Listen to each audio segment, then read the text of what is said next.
অনেকক্ষণ আশ্চর্য হয়ে আমার মুখের দিকে তাকিয়েছিল তারানাথ। এই কথা আমি বলতে পারি না তারানাথ কেন তাকিয়েছিল, সে কথা আমি বলতে পারি না, কারণ সব কথার উত্তর তো আমার কাছে নেই। কিশোরী চুপ করেছিল। অন্য সময় হলে সেই নানা রকম প্রশ্ন করে বসে, কিন্তু আজ বোধ হয় তার প্রশ্ন করার ইচ্ছেটা একেবারেই ছিল না। অনেকক্ষণ আমার মুখের দিকে তাকিয়ে থাকার পর তারানাথ হঠাৎ বলে উঠল, মাসখানেকের মধ্যেই তোমার বিদেশ যাত্রা রয়েছে। হ্যাঁ, বিদেশ যাত্রা বলতে কিন্তু আমি দেশের বাইরে যাওয়ার কথা বলছি না, বাইরে কোথাও হয়তো যেতে হবে। যে কোম্পানিতে কাজ নিয়ে এসেছি তাতে সার্ভের জন্য আমাকে বাইরে যেতে হয়। কেন জানি না, কোম্পানি এ সমস্ত কাজে আমাকেই পাঠাতে ভালোবাসে। অবশ্য আমায় একা যেতে হয় না, আমার সঙ্গে আমার অধস্তন একজন এবং ঊর্ধ্বস্থানীয় একজন সেখানে থাকে। কিন্তু সমস্যা হলো এখন বর্ষার সময়। বর্ষার সময় বাইরে কোথাও যেতে আসতে খুব একটা ভালো লাগে না।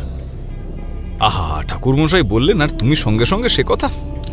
আরে হতেও তো পারে ঠাকুরমশাইয়ের গণনায় কোথাও ভুল আছে, একটু এদিক ওদিক হলেই তো গণনা ভুল প্রমাণিত হতে পারে। আর এমনিতেই তো মাস দেড়েক পরে বর্ষা চলে আসবে। তারানাথ কিশোরীর দিকে তাকিয়ে সামান্য হাসল, তারপর বলল, হরিশচন্দ্র হালদার বলে একজনের সঙ্গে আমার একবার সাক্ষাৎ হয়েছিল। সে লোক মৃত্যু পর্যন্ত গণনা করতে পারত, তবে ওই একবারই সে সেই গণনা করত আর সম্মুখে বলতো, একবার মৃত্যুর গণনা করে সে কোনো ব্যক্তিকে তার মৃত্যুদিন পর্যন্ত জানিয়ে দিতে পারত, কিন্তু দ্বিতীয়বার তার কাছে মৃত্যু নিয়ে সেই ব্যক্তি কোনো প্রশ্ন করলে সে নিজে আর কখনো মুখ খুলত না। গণনা অভ্রান্ত যে সব সময় হয় না সে কথা আমি মিথ্যে বলবো না, কিন্তু তোমার মাসখানেকের মধ্যে বাইরে কোথাও যাত্রা রয়েছে, আর সেখানে। একটু চমকে উঠলাম। মনে হলো কি যেন একটা বলতে গিয়ে তারানাথ হঠাৎ চুপ করে গেল। তাই বললাম, কোথায় যেতে পারি বলুন তো? এমন কিছু কি বলতে পারবেন? তা বলতে পারবো না, তবে জায়গাটা পাহাড় কিংবা জঙ্গল এমন হতে পারে। তাছাড়া সেখানে প্রায় মাসখানেক কিংবা তার বেশি সময় তোমায় থাকতে হবে। তবে হ্যাঁ, সবচেয়ে আশ্চর্য যে ব্যাপারটা সেটা হলো সেখানে কিছু।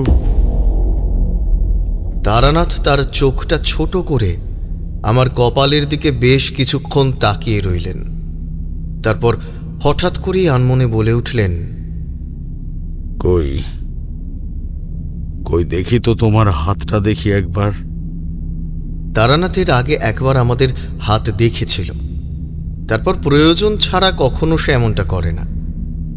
এখানে এলে গল্প শোনার পরেই আমরা এখান থেকে চলে যাই, কিন্তু আজ সে নিজে থেকেই যখন হাত দেখতে চাইল তখন আর না করতে পারলাম না। প্রায় মিনিট পাঁচেক ভালো করে আমার হাতখানা দেখে তারপর তারানাথ হাতটা ছেড়ে দিল। বড় ভয় পেয়ে গিয়েছিলাম প্রথমে, তারপর বুঝলাম যে না, সবই ঠিক আছে। আরে ব্যাপারটা কি সেইটা তো বলবেন আপনি। নিজে নিজেই যদি সমস্ত কিছু ভেবে নেন, আমাদের যদি কিছুই না জানান, তাহলে কি করে হবে বলুন তো? বাইরের আকাশটা কালো হয়ে আছে। আজ রোববার। রোববারের দিন আমাদের সকাল থেকে প্রায় দুপুর পর্যন্ত সময়টা তারানাথের কাছে বাঁধা থাকে। আজও তেমন সময় হাতে নিয়ে এসেছি। আমাদের দেখে তারানাথের মুখে একটা হাসি ফুটে উঠেছিল। তারপর কথায় কথায় ভাগ্য গণনার প্রসঙ্গ উঠে এলো। আমি বললাম, কি দেখলেন সে কথা বলবেন না? বিদেশে যাত্রা, তার উপর জঙ্গল পাহাড় এলাকা, এই তো সার্ভে করার জন্যই যাব বলে মনে হচ্ছে, কিন্তু যাব কোথায় সেটা তো বলুন। তারানাথের মুখে একটা রহস্যময় হাসি দেখা গেল। সে মুখে কিছু বলল না, সামনে রাখা বাক্স থেকে একটা সিগারেট তুলে নিয়ে টানতে শুরু করল। আমরা বুঝতে পারলাম আর সে মুখ খুলবে না। একটু অবাক আর মনক্ষুণ্ণ হলেও দূর করতে পারিনি। সবসময় সবাইকে সব কিছুতে জোর করা যায় না। জোর করে সবকিছু আদায় করা সম্ভব নয়। তার পেছনে নিশ্চয়ই কোনো কারণ আছে। সেদিন তারানাথ আর একটা গল্প বলছিল। সেই হরিশ্চন্দ্র হালদার নামের লোকটির কথাই বলছিল, যে নাকি মৃত্যুদিনের কথা বলতে পারত। তবে সে কথা অন্য সময় বলবো। গল্প শুনে সেদিন ফিরে আসার সময় পথে একটা অদ্ভুত ব্যাপার ঘটেছিল। তারানাথের বাড়ি মটলেনের কাছ থেকে বড় রাস্তা পর্যন্ত হেঁটে আসছি, এমন সময় আমার পাশ থেকে কে যেন হাঁটতে হাঁটতে চলে গেল। স্পষ্ট শুনতে পেলাম সে একটা সুর গুনগুন করছে। প্রথমে তেমন কিছুই বুঝতে পারিনি। গুনগুন করতে থাকা সুরটা আমার মাথার মধ্যেও যেন সাড়া ফেলে গেল। দু পায়ের সামনে এগিয়ে আসার পরে হঠাৎ করেই দেখি কিশোরীর মুখ থেকে ভেসে আসছে সেই গুনগুন করতে থাকা সুরটা।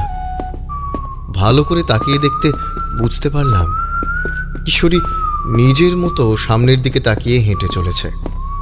টুপটাপ বৃষ্টি এসে পড়ছে কিশোরীর গায়ে। কিশোরীর মুখ থেকে অজানা সেই সুরটা ভেসে আসছে। আমি কিশোরীর গায়ে হাত রাখলাম, সঙ্গে সঙ্গে তার মুখ থেকে ভেসে আসা সুরটা বন্ধ হয়ে গেল। কিশোরী অবাক হয়ে আমার দিকে তাকালো। তার চোখের দৃষ্টি এমন যে আমি কেন তার কাঁধে হাত রেখেছি সেটা সে বুঝতে পারছে না।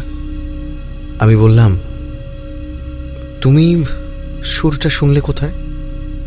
একটু আগে যে লোকটা আমাদের পাশ দিয়ে চলে গেল তার মুখে শুনে এত তাড়াতাড়ি সুরটা রপ্ত করে ফেললে? কিশোরী আমার কথায় যেন আকাশ থেকে পড়ল। সে বলল, সুর? কিসের সুর বলো তো?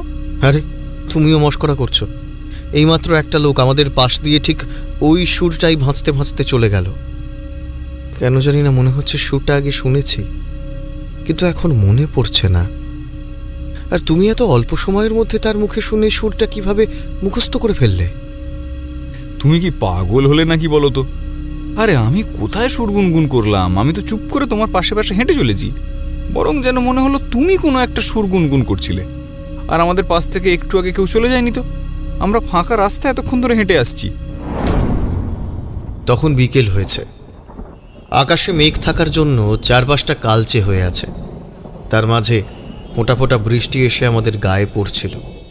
চারপাশের বাতাসটা অদ্ভুত শীতল। কিশোরীর কথা শুনে আমি ভালো করে তার মুখের দিকে তাকিয়ে থাকলাম। না, তার মুখে মশকরার কোনো লক্ষণ নেই। বিশেষ করে তার মুখটা কেমন যেন উদ্বিগ্ন হয়ে রয়েছে। সে আমার দু কাঁধের উপর হাত রেখে বলল, দেখো, ঠাকুরমশাইয়ের সমস্ত কথাই যে আমি চোখ বন্ধ করে বিশ্বাস করি তা নয়, কিন্তু ঠাকুরমশাই আমাদের অগ্রিম কোনো বিপদ কিংবা কোনো কিছুর আভাস দিয়ে থাকলে তা কখনো মিথ্যে হয় না। তাছাড়া মানুষটা তো খারাপ নয়। আমাদের সঙ্গে গল্প বলার সময় মশকরা করে দু একটা কথা বানিয়ে বলতে পারে, কিন্তু সব সময় তিনি কিন্তু মশকরা করেন না। ঠাকুরমশাই বলেছে তোমার কোথাও একটা যাওয়ার কথা আছে, কিন্তু তাছাড়াও আরও কিছু যেন সে আমাদের কাছ থেকে লুকিয়ে গেল। সত্যি বলছি, একটু আগে আমাদের পাশ থেকে কোনো লোক হেঁটে যায়নি। আর সুর গুনগুন করা তো দূরের কথা, আমি এতক্ষণ ধরে একটা কথা পর্যন্ত বলিনি। বরং যেন মনে হচ্ছিল তোমার মুখ থেকেই সুর ভেসে আসছে। আমার মনে হলো একটা ঠান্ডা হাওয়ায় আমার গোটা শরীরটা শিটশিট করে উঠল যেন। কিশোরী কিংবা তারানাথ কেউ যে মিথ্যে কথা বলছে না সেটা এই মুহূর্তে আমি যেন চট করে বুঝতে পারলাম। আর বুঝতে পারার সঙ্গে সঙ্গেই আরও একটা অদ্ভুত কথা আমার মনে পড়ে গেল। একটু আগে আমার পাশ থেকে যে লোকটা হেঁটে গিয়েছে একটা কালো কাপড়ে তার মুখটা ঢাকা ছিল। বিশেষ করে বিকেলের এই সময়ে কাপড়ে অমনভাবে মুখটা ঢেকে রেখে পথ দিয়ে যাওয়ার কোনো প্রয়োজন তো পড়ে না, কিন্তু সেটাই হয়েছে। আমি সঙ্গে সঙ্গে পেছনের দিকে ঘুরে তাকালাম। লোকটা নির্জন পথে একা হেঁটে গেছে অনেকটা দূর পর্যন্ত। তারানাথের বাড়ি বাঁ হাতে রেখে সোজা সামনে এগিয়ে গেলেও পথটা আরেকটু গিয়েছে। এখানকার মধ্যে যদি কোনো বাড়িতে লোকটা না ঢুকে পড়ে তাহলে তাকে রাস্তায় পাওয়ার কথা, কিন্তু আশেপাশের যে বাড়ি ঘরগুলো আছে তার মধ্যে যদি সে না থাকে তাহলে আমি কিছুই বুঝতে পারছিলাম না। কিশোরী বোধ হয় আমার অবস্থা খানিকটা আন্দাজ করতে পেরেছিল, তাই দ্রুত আমায় নিয়ে এগিয়ে গেল ট্রাম রাস্তার দিকে। আমায় বাড়ি পর্যন্ত পৌঁছে দিয়েই কিশোরী সেদিন বাড়ি ফিরেছিল। কিন্তু কিছু বুঝে উঠতে পারছিলাম না আসলে কি হয়েছে। যে সময়ের কথা বলছি তখন আমি মেস বাড়িতে থাকি। বাড়িতে ফিরে খাওয়া দাওয়া করে সঙ্গে সঙ্গে ঘুমিয়ে পড়েছিলাম। পরদিন সকালে আবার অফিস যেতে হবে। এতদিন পর রাতের বেলা একটা অদ্ভুত স্বপ্ন দেখতে পেলাম। আমি দাঁড়িয়ে আছি একটা ফাঁকা মাঠের মাঝখানে। সেটা ঠিক মাঠ নয়, জায়গাটা ফাঁকা প্রান্তর বললে ভালো হয়। কোথাও সবুজের চিহ্ন মাত্র নেই, চারিদিকে মাটি, আর সেই মাটির ভেতরে ইয়া বড় বড় গর্ত। আমি যেখানে দাঁড়িয়ে আছি তার দুপাশে দুটো বড় বড় গর্ত, আর সেই গর্তের তলা থেকে উপরের দিকে কিছু একটা আস্তে আস্তে বেরিয়ে আসতে চাইছে। আমি স্পষ্ট শুনতে পাচ্ছি দুটো গর্তের ভেতর থেকে যারা উঠে আসছে তাদের নিঃশ্বাসের শব্দ। প্রচণ্ড একটা শব্দ যেন সেই গর্তের ভেতরে কি একটা আলোড়ন তুলেছে। তাদের হাতের পায়ের খসখস শব্দ বুঝিয়ে দেয় তাদের লম্বা লম্বা হাত আছে, কিন্তু আমি তাদের দেখতে পাচ্ছি না। আমি সামনের দিকে কিংবা পেছনের দিকে যাওয়ার চেষ্টা করতেই সেই গর্তের ভেতর থেকে একটা অদ্ভুত গন্ধ বেরিয়ে আসে। আমি চিৎকার করে বলছি, তোমরা কারা? আমায় ছেড়ে দাও, আমায় যেতে দাও, এখান থেকে আমায় যেতে দাও। তোমরা কারা? কারা তোমরা? তোমরা কারা?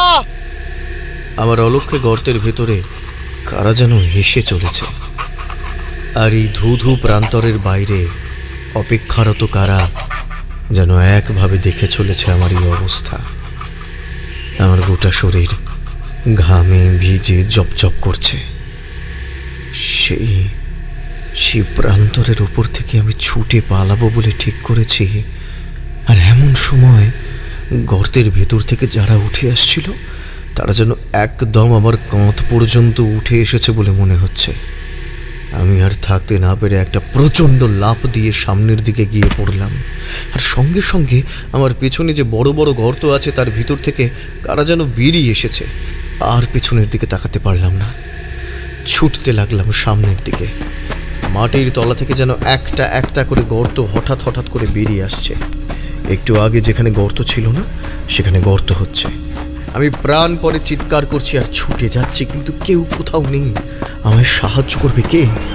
ফাঁকা ধূ ধূ প্রান্তরের মধ্যে আমি আর সেই গর্তের মধ্য থেকে উঠে আসা অজানা প্রাণীগুলো ছাড়া আর কেউ কোথাও নেই। ছুটতে ছুটতে ক্লান্ত হয়ে পড়েছি। এমন সময় হঠাৎ চোখে পড়ল একটু দূরে একটা মস্ত বড় জগদ্দল পাথর পড়ে আছে। সেই ধূ ধূ প্রান্তরের মধ্যে যেন জীবন্ত কিছু না থাকলেও এই জগদ্দল পাথরটাই এখানে আছে আমার জন্য। উঠে গিয়ে সেই জগদ্দল পাথরের ওপর ছিটকে পড়লাম। ভীষণ ঠান্ডা সেই পাথরটা। আর তারপর সামনের দিকে আস্তে আস্তে মুখ তুলে তাকাচ্ছি, আর দেখতে পাচ্ছি বিশাল বড় হাতের মতো একটা গাছ, হাতির সুঁড়ের মতো সেই গাছের গুঁড়ি, আর ঝুড়িগুলো নেমে এসেছে অনেকটা নিচ পর্যন্ত। মস্ত বড় থালার মতো গোল গোল পাতা রয়েছে। এত বড় গাছ আমি জীবনে কখনো দেখিনি। গাছের দিকে মুখ তুলে তাকাতে যাব এমন সময় ঝট করে ঘুমটা ভেঙে গেল।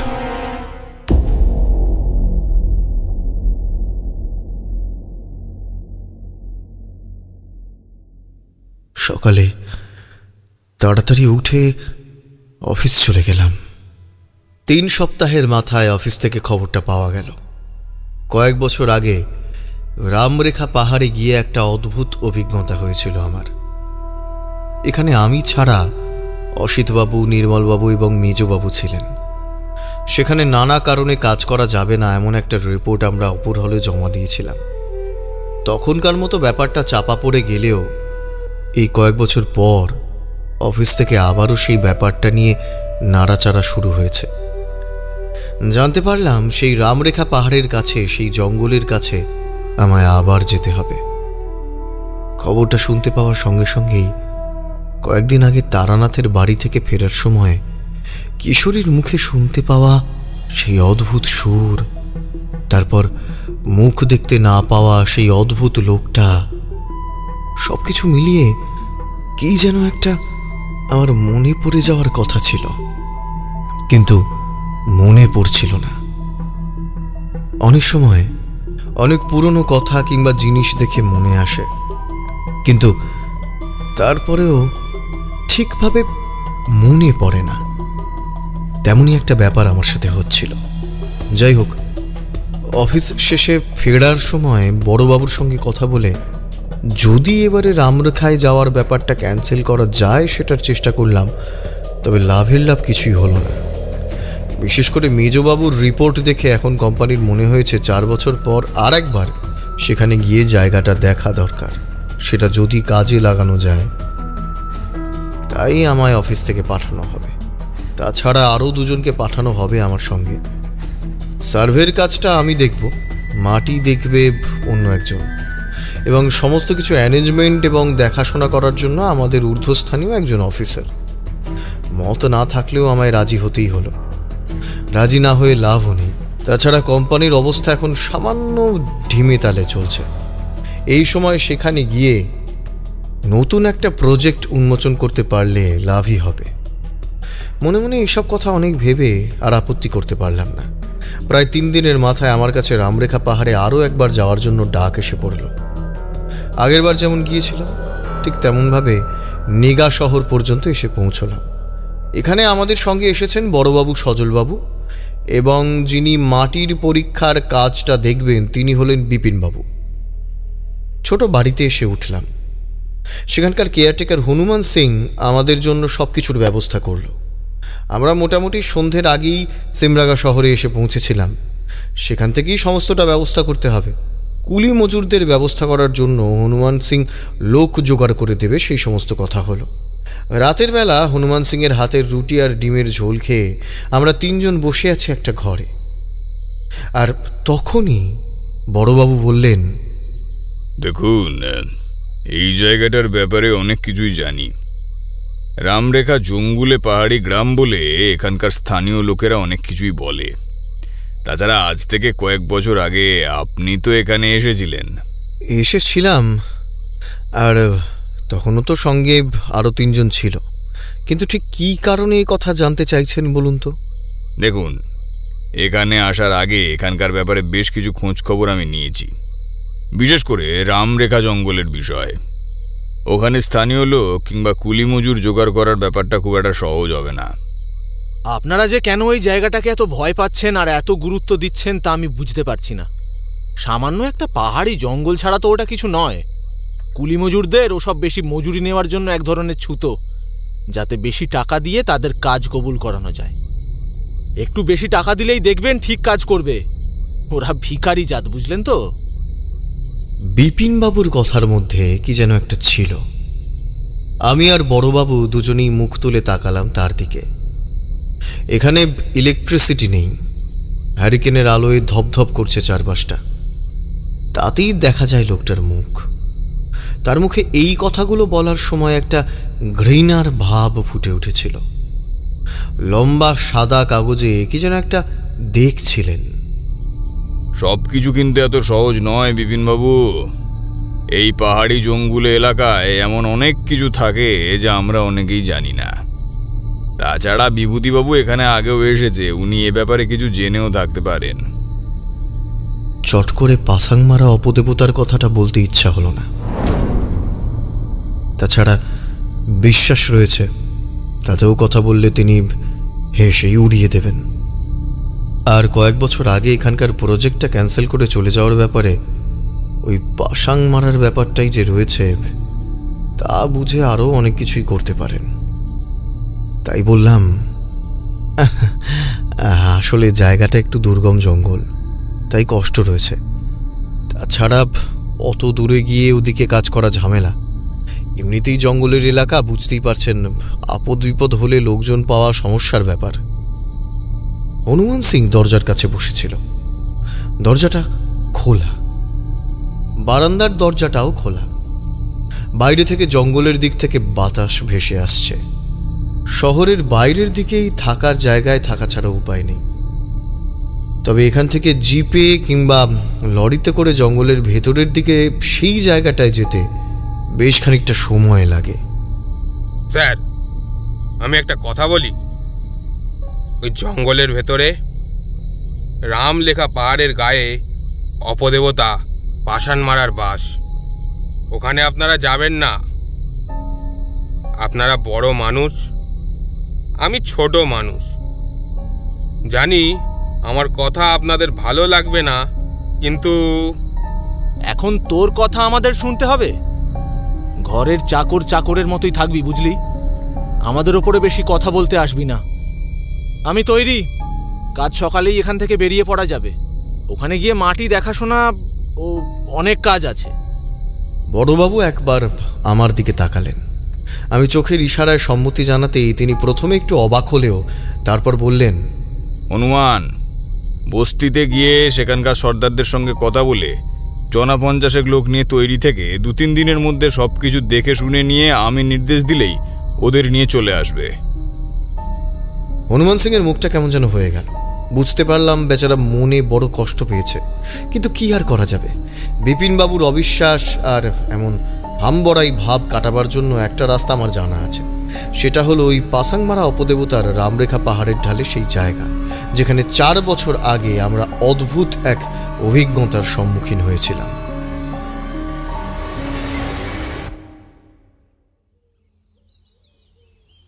পরদিন সকালে জিপের জোগাড় হয়েছিল।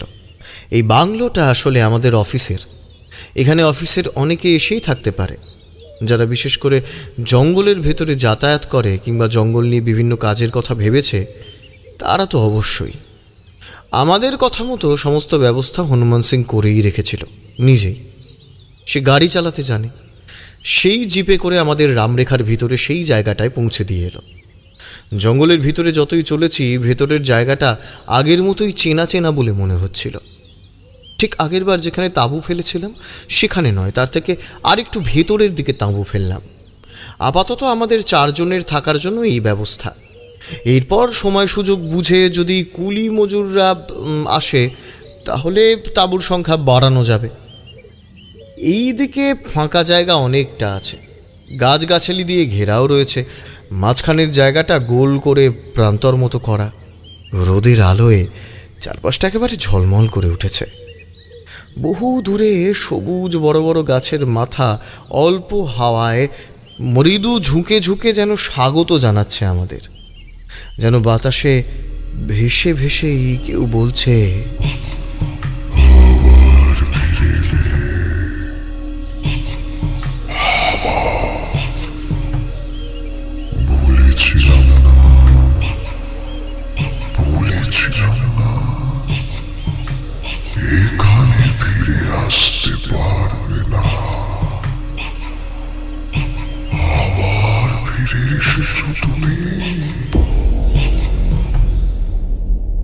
দুপুর থেকে বিকেলের দিকটা এদিক ওদিক ঘোরাঘুরি করেই কেটে গেল। সন্ধ্যের দিকে আবার হ্যারিকেনের আলোয় আমরা জায়গাটার ম্যাপটা খুলে বসলাম। হাতে একটা খসড়া মতো একটা ম্যাপ। ম্যাপের কোথায় আমি বা আমরা আছি সেই জায়গাটা নির্দিষ্ট করে বড়বাবু বললেন, আমরা আছি এখান থেকে গোটা জায়গা জঙ্গল কেটে সাফ করতে হবে। আজকে যদি সব ঠিক হয়ে যায়, কাল সকালেই হনুমানকে বলে সাঁওতাল বস্তিতে খবর পাঠিয়ে ওদের নিয়ে আসতে বলবো। মাটি কিন্তু খুব একটা খারাপ নয়। আগের মাটি পরীক্ষার রিপোর্টে এমন কথা কেন লেখা হয়েছিল সেটা বুঝতে পারলাম না। যদিও ভালোভাবে পরীক্ষা করে দেখিনি, একবার দেখেই যা বুঝলাম তাতে তো সমস্যা কিছু নেই। জায়গাটা মাটির জন্য নয় বিপিনবাবু, জায়গাটা অন্য একটা কারণে প্রখ্যাত। আগের দলটার সঙ্গে বিভূতি থাকলেও আমি অনেক খোঁজ নিয়েছি ব্যাপারটাতে। আসলে রিপোর্টে যা লেখা হয়েছিল তার মধ্যে অধিকাংশই মিথ্যে কথা। আসল কথাটা ওরা লেখেনি। হনুমান সিং যে অপদেবতার কথা বলল, সেই অপদেবতার কথা কিন্তু সত্যি। আপনি এই সমস্ত কথা বিশ্বাস করেন? করতে হয়। মাঝে মাঝে আমাদের জীবনে এমন অনেক ঘটনা ঘটে যায় যেগুলো আমাদের জীবনের সব কিছু পরিবর্তন করে দেয়। আপনার মতো আমিও এমন অবিশ্বাসী নাস্তিক ছিলাম বিপিনবাবু, কিন্তু একবার আমার চোখের সামনে এমন একটা ব্যাপার ঘটেছিল যার পরে আমি এসব কথা মানতে বাধ্য হই। 4 বছর আগে এখান থেকে ফিরে যাওয়ার পরে, রিপোর্ট দেওয়ার পরে আমি নিজে এই অঞ্চলে এসেছিলাম। জলধর বলে একজনের সঙ্গে আমার সাক্ষাৎ হয়েছিল।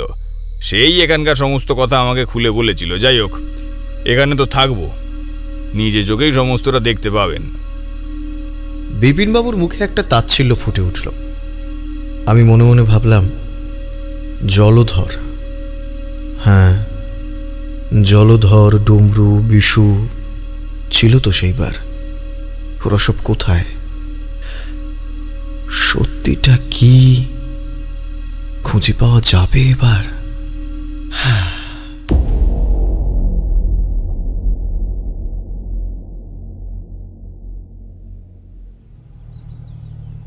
পরদিন সকালে হনুমান সিংয়ের সঙ্গে জিপে করে আমি বেরিয়ে পড়লাম সাঁওতাল বস্তি থেকে কুলি মজুর তুলে আনতে। পরীক্ষার কাজ শুরু করলাম, আর বড়বাবু ঘুরে ফিরে সমস্ত ব্যবস্থা দেখতে লাগল। দুপুরের একটু আগে সাঁওতাল বস্তিতে পৌঁছে জলধরের খোঁজ করতে লাগলাম। একে তো বাইরের মানুষ, তার উপর জলধরের খোঁজ করছে দেখে সাঁওতাল বস্তিতে একটা গুঞ্জন পড়ে গেল। অবশেষে জলধরের খোঁজ পাওয়া গেল। আমায় দেখে তার চোখে মুখে একটা হাসি ফুটে উঠেছিল।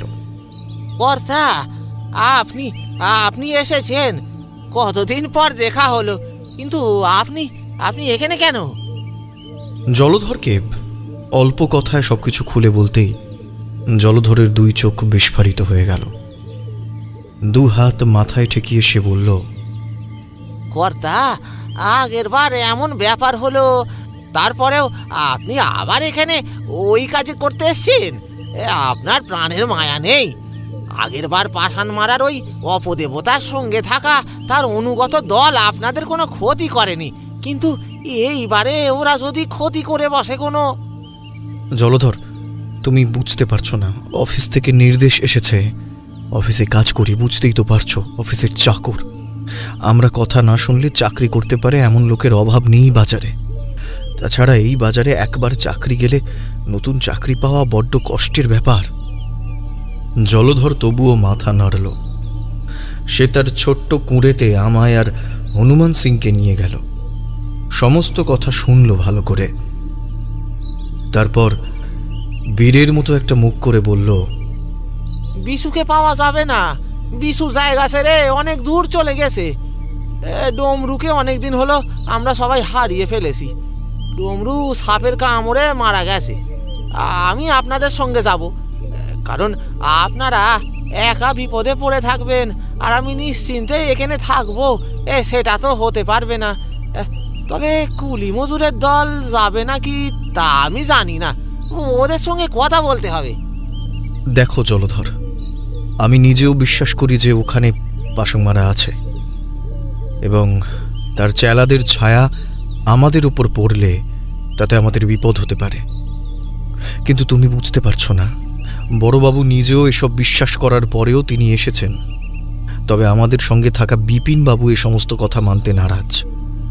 তুমি যদি অন্তত জনা 15-20 কুলিও দিতে পারো, আর তাদের যদি তুমি একটু নিয়ে চলো, আপদ বিপদ দেখলে তোমরা কাজ বন্ধ করে দেবে, তখন ব্যাপারটা আমি দেখব।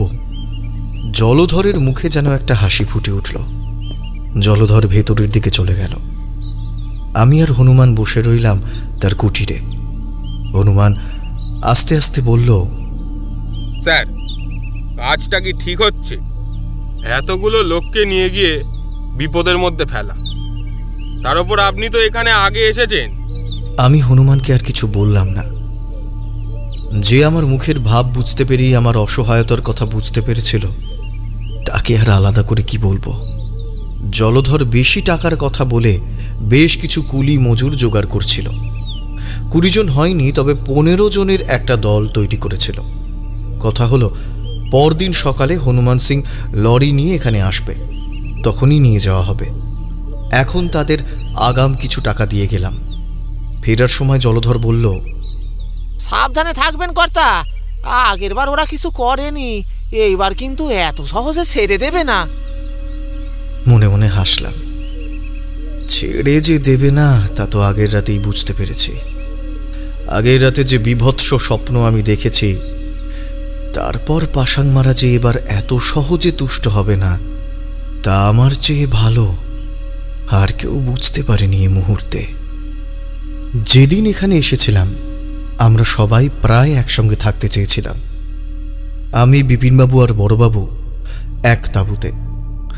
3 জনের জন্য আলাদা 3টে বিছানার ব্যবস্থা করা হয়েছিল। হনুমান সিং আমাদের সঙ্গেই ছিল। রান্নাবান্না থেকে শুরু করে বাকি সমস্ত ব্যবস্থার দায়িত্ব তার কাঁধেই বর্তেছিল। আমি ঘুমিয়ে পড়েছিলাম। সারাদিনের ক্লান্তি হোক কিংবা এখানকার আবহাওয়ার জন্যই হোক, হঠাৎই মনে হলো আমার পায়ের কাছে কি যেন ঠান্ডা মতো এসে নাড়া দিচ্ছে। প্রথমে মনে হলো সাপ, হয়তো কোনো সাপ ঢুকে পড়েছে। ধরপড় করে উঠে বসলাম। মাথার কাছ থেকে হ্যারিকেনটা তুলে পায়ের দিকে দেখতে যাব, তখনই মাথার কাছে হাত দিয়ে দেখি হ্যারিকেন নেই। ডান দিকে তাকিয়ে দেখি বড়বাবু, বিপিনবাবু কেউ কোথাও নেই। শুধু তাই নয়, আমি তাঁবুর মধ্যেই নেই। কখন যেন তাঁবুর বাইরে একটা ছোট নদীর সামনে এসে পড়েছি। ছোট নদী, এক পাশ দিয়ে ঝর্ণা বয়ে আসছে, আর সেই ঝর্ণার জল নদী দিয়ে গুলুগুলু শব্দ করে এগিয়ে যাচ্ছে। সেই নদীর জল আমার পায়ের কাছে এসে লাগছে। উঠে বসতেই আমার 2টো পা নদীর জলের মধ্যে ডুবে গেল। তাকিয়ে দেখি নদীর উল্টো দিকে কখন যেন এসে দাঁড়িয়েছে একটা সাদা রঙের হরিণ, যার গোটা শরীর সাদা মেরুর ভাল্লুক যেমন হয় ঠিক তেমন। তাদের শরীরে যেমন সাদা লোম থাকে ঠিক তেমন সাদা লোমে এই হরিণটার গোটা শরীরটা ঢাকা। নদীর উপরে এই জায়গাটা যেন একটু আলাদা। গাছের পাতার রঙও ঠিক সবুজ নয়, পাতাগুলোর রং কেমন যেন একটু অন্যরকম। তাছাড়া গাছের গায়ে লাল, নীল, হলুদ, সবুজ নানা ফল ফুল ফুটে আছে। সেই সাদা হরিণ একটা নয়, আরো 2টো রয়েছে। বাকিগুলো উচ্চতায় ছোট। তারা এদিক ওদিক তাকিয়ে কি যেন দেখছে। আমি উঠে বসার সঙ্গে সঙ্গে সেই হরিণের মুখটা যেন আমার দিকে ঘুরে তাকালো। সে এক পা করে এগোতে লাগলো সামনের নদীর জলের দিকে। আমি অবাক হয়ে গেলাম, এ কোথায় এসে পড়েছি? নদীর জলের ওপাশে এসে হরিণটা জলে মুখ দিয়ে চুকচুক করে জল খেতে লাগলো। আমি জলের দিকে তাকালাম, আর সঙ্গে সঙ্গে বুকের ভেতরটা কেমন যেন আশ্চর্য রকম কেঁপে উঠল। জলটা যেখান দিয়ে বয়ে যাচ্ছে তার নিচেই একটা বড় পাথর মতো রয়েছে। জল বেশ গভীর, এতটাই গভীর যে সেই বড় পাথরটা পর্যন্ত চাপা পড়ে গেছে। জলের দিকে তাকিয়ে দেখি মস্ত বড় সেই জগদ্দল পাথরটা অন্য কোনো পাথর নয়। আজ থেকে 4 বছর আগে এখানে এসে যে পাথরটাকে আমি বারবার দেখেছিলাম, এটাই সেই পাথর। মনে হচ্ছে মাথাটা আস্তে আস্তে এগিয়ে নিয়ে গেলাম জলের দিকে। জলটা স্বচ্ছ, জলের নিচ পর্যন্ত দেখা যায়। জল থেকে আমার মাথাটা প্রায় বিঘত খানিক উপরে রয়েছে। এমন সময় মনে হলো আমার পেছনে কি যেন একটা এসে দাঁড়িয়েছে। প্রথমে দেখার চেষ্টা করলাম, কিন্তু মাথা তুলতে পারলাম না। আর ঠিক তখনই ঘাড়ের কাছে কিসের যেন একটা স্পর্শ অনুভব করতেই বুঝতে পারলাম আমার মুখটা আস্তে আস্তে সেই জলের দিকে নেমে যাচ্ছে।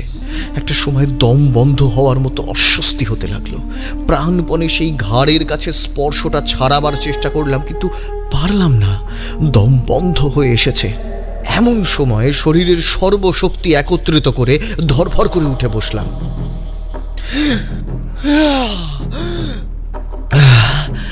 এই তো, আমি তো তাঁবুর মধ্যে শুয়ে আছি।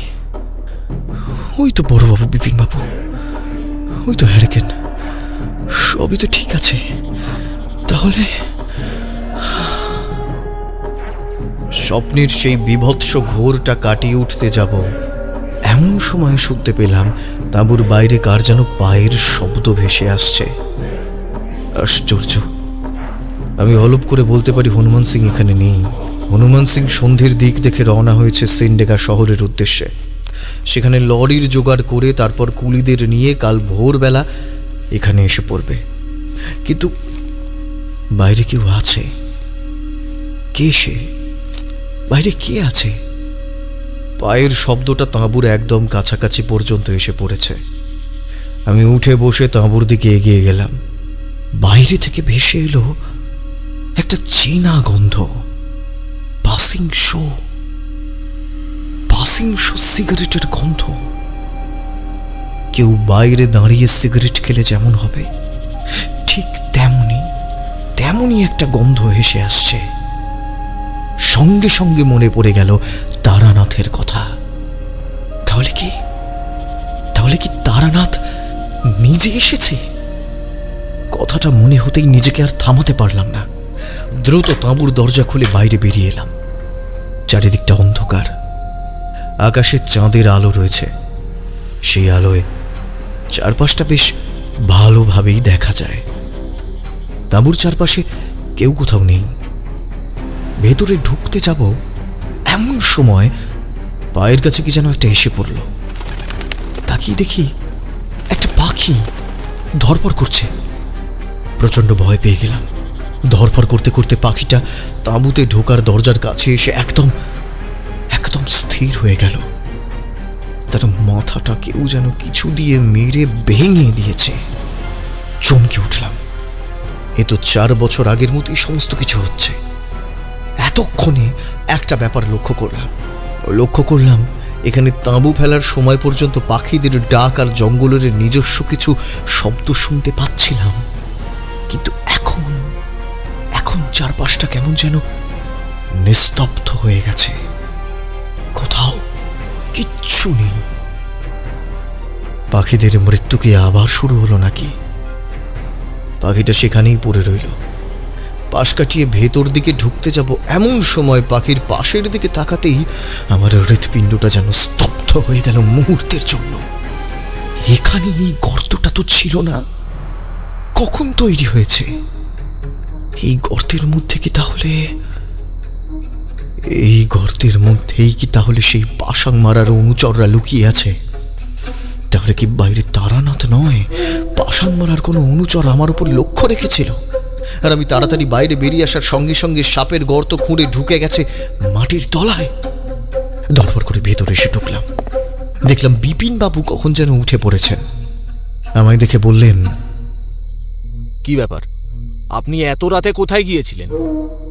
আমি আসল ব্যাপারটা চেপে গিয়ে মুখে সামান্য হাত বুলিয়ে নিয়ে বললাম, ঘুরতে। বাইরে বেরিয়ে দেখুন, চাঁদের আলোয় চারপাশটা কত সুন্দর লাগছে। এমন দৃশ্য সকলেরই দেখা উচিত। বিপিনবাবু হাসলেন। তারপর উঠে এগোলেন বাইরের দরজার দিকে। আমার আর ইচ্ছে হলো না কিছু বলতে। আমি বিছানায় শুয়ে চোখ বন্ধ করে ভাবতে লাগলাম পাখিটার মারা যাওয়ার কথাটা।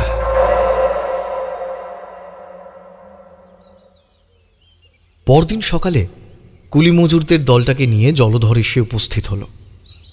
দেখা গেল 20 জনের বেশি রয়েছে দলটাতে। বড়বাবু কাজ ঠিক করে রেখেছিলেন। কুলি মজুরদের দিয়ে সামনের জঙ্গলের একটা অংশ থেকে প্রথমে আশেপাশের ঝোপঝাড় এই সমস্ত কেটে পরিষ্কার করতে বলা হলো। কাল থেকে শুরু হবে গাছ কাটার কাজ।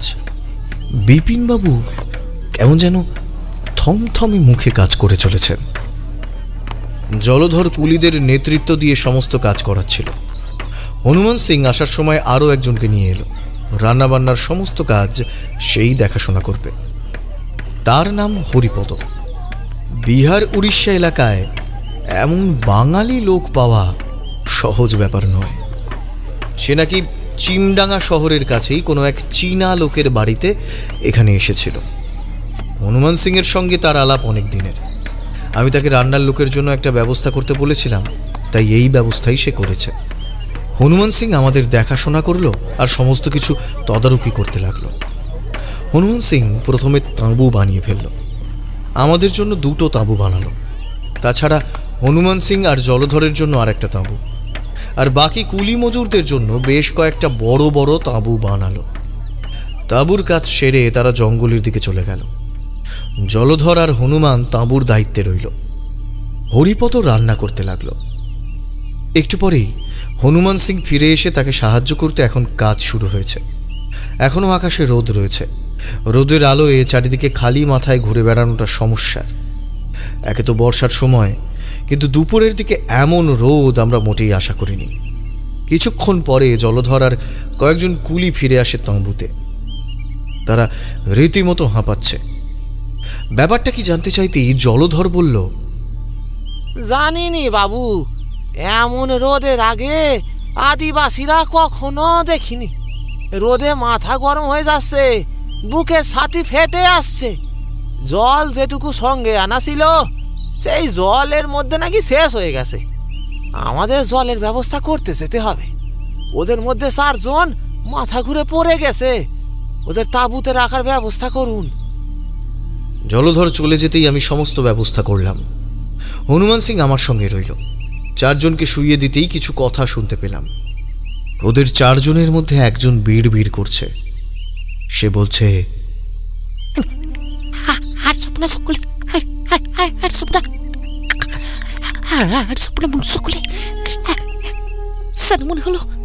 মনে হলো গাছের উপর থেকে কে একজন আমাদের দেখছিল।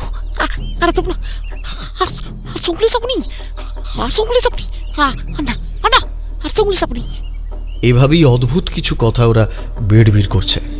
ওদের শরীরের উত্তাপ বেড়ে গেছে। 4 জনেরই এই অবস্থা কি করে হলো বোঝা শক্ত। ওরা দরদর করে ঘামছে। অনেকক্ষণ সময় নিয়ে ওদের শান্ত করা হলো। 4 জনই গভীর ঘুমে ঘুমিয়ে পড়ল। বিপিনবাবু এই তাঁবুর দরজার কাছেই দাঁড়িয়েছিলেন। বড়বাবু নিজের তাঁবুতে ছিলেন। আমি বললাম, দেখেছেন তো, এই আদিবাসীদের অবস্থা পর্যন্ত এমন হয়েছে। বর্ষাকালে কখনো এমন রোদ দেখেছেন আপনি? বিপিনবাবু কোনো উত্তর করলেন না। দরজা থেকে একটু সরে গেলেন। একটু অবাক হলাম। প্রতিবাদ করলেন না সে কথা ঠিক আছে, কিন্তু একটা কথা না বলে বিপিনবাবু সরে গেলেন কেন? ব্যাপারটা কি? হনুমান সিংকে বাকিদের দায়িত্ব দিয়ে আমি চললাম জঙ্গলের ভিতরে, যেখানে কুলিরা কাজ করছে সেখানে। আর সেখানে পৌঁছতেই শুনতে পেলাম কুলিদের মধ্যে হল্লা চলছে। আমি গিয়ে দাঁড়াতেই তারা একটু শান্ত হলো। তাদের মধ্যে একজন বলল, বাবু, ও আমার জল খেয়ে নিয়েছে। এখন বলছে ও নাকি আমার জল নেয়নি। সবার জন্য আলাদা আলাদা করে জল আনা হয়েছিল। আমি সত্যি বলছি বাবু, ওর জল আমি খাইনি, বরং আমার জল অন্য কেউ খেয়ে নিয়েছে বাবু। আমি সত্যি বলছি বাবু। ক্রমে ক্রমে আসল ব্যাপারটা বোঝা গেল। জল খাওয়ার জন্য কুলিরা সঙ্গে করে জল এনেছিল, না হলে জল খেতে আবার এখান থেকে তাঁবুর কাছ পর্যন্ত যেতে হবে। কিন্তু সবার জন্য আলাদা আলাদা করে জল বরাদ্দ থাকলেও জল খেতে এসে সবাই দেখতে পায় তাদের জল আর নেই, যেন কেউ সেই জল খেয়ে নিয়েছে। প্রথমে বললাম হয়তো পড়ে গেছে, কিন্তু যেখানে জল রাখা ছিল তার আশেপাশে সামান্য অংশটুকুও ভিজে নেই। তাহলে ঢাকা সরিয়ে জল খেলো কে? প্রত্যেকটা মানুষের জল খেয়ে নিয়ে কেউ এরমভাবে তৃষ্ণায় ফেলে যাবে, কিন্তু কেন? আমি চারিদিকে তাকিয়ে দেখলাম মাথার উপর রোদের তাপ এত বেশি যে সেদিকে চোখ তুলে তাকানো অবধি যায় না। অগত্যা বাধ্য হয়ে ওদের কাজ বন্ধ রাখতে বললাম। রোদ একটু কমলে তারপর এসে ওরা যেন কাজ করে। ওরা সবাই হাঁপ ছেড়ে বাঁচল। রীতিমতো দরদর করে ঘামতে ঘামতে ওরা সবাই সে জায়গা ছেড়ে বেরিয়ে তাঁবুর কাছাকাছি এসেছিল। এমন সময় হঠাৎ একটা আশ্চর্য ব্যাপার ঘটল। এতক্ষণ ধরে যে প্রচণ্ড রোদের মধ্যে আমরা কাজ করছিলাম সেই রোদ হঠাৎ করে কমে গেল। এখন যেন মনে হলো বর্ষাকালের অতি স্বাভাবিক দিনের আলো চারপাশে ছড়িয়ে রয়েছে। কুলিদের দল আবার ফিরে আসতে চেয়েছিল, কিন্তু আমি তাদের বাধা দিলাম, চলে যেতে বললাম। বিপিন বাবুকে কুলিদের দেখাশোনা করতে বলে হনুমান সিংকে পাহারায় রেখে আমি সেই জঙ্গলের ভেতরে ঢুকলাম যেখানে একটু আগে কুলিদের দল কাজ করছিল।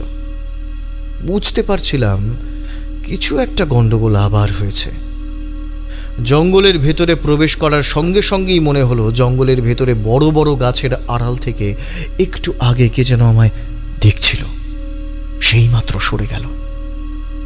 পাশাং মারা হোক আর যাই হোক না কেন, সে আবার এসেছে। এবং আমাদের আবার এখানে ফিরে এসে কাজ করায় সে খুশি নয়, সেটা বেশ ভালোভাবে বুঝতে পারছিলাম। জলধর জল নিয়ে ফিরে আসার আগে জঙ্গল থেকে বেরিয়ে আমাদের তাঁবুর দিকে হাঁটতে যাব, এমন সময় অদ্ভুত দৃশ্য চোখে পড়তে আমি আবার অবাক হয়ে গেলাম। সেই নদীটা, যে ছোট্ট নদীটাকে আমি সেদিন দেখতে পেয়েছিলাম স্বপ্নের মধ্যে, তেমনই একটা নদী, কিন্তু আসলে এটা নদী নয়। দূর থেকে কোনো ঝর্ণার জল মাটির মধ্যে দিয়ে বয়ে যেতে যেতে একটা ছোট্ট নালার মতো জায়গা তৈরি হয়েছে। একটু আগে তো এটাকে এখানে দেখিনি, তাহলে এখন এটা এলো কোথা থেকে? দুপা সামনের দিকে এগোতেই দেখি সেই নালার উল্টো দিকে দাঁড়িয়ে রয়েছে সেই প্রাচীন মহিরুহ, অর্থাৎ সেই গাছটা যাকে আমি 4 বছর আগেও দেখেছিলাম। গাছের তলায় পড়ে আছে মস্ত বড় সেই জগদ্দল পাথরটা। ব্যাপারটা দেখতে পাওয়ার সঙ্গে সঙ্গে নদীর শব্দ আমার কানে ভেসে আসতে লাগলো। সামান্য ছোট্ট একটা নালার মধ্যে জল এমন শব্দ করতে পারে না। বিশেষ করে শব্দটা যেন একটা নির্দিষ্ট সুরে বাজতে শুরু করেছে। সামনে গেলাম না, দূর থেকে বেশ কিছুক্ষণ সেদিকে তাকিয়ে থেকে এগিয়ে গেলাম তাঁবুর দিকে। তাঁবুর কাছ থেকে যখন ফিরে তাকিয়ে দেখছি, সেই গাছ, জগদ্দল পাথর, নালা, কিচ্ছু নেই, কোথাও কিচ্ছু নেই।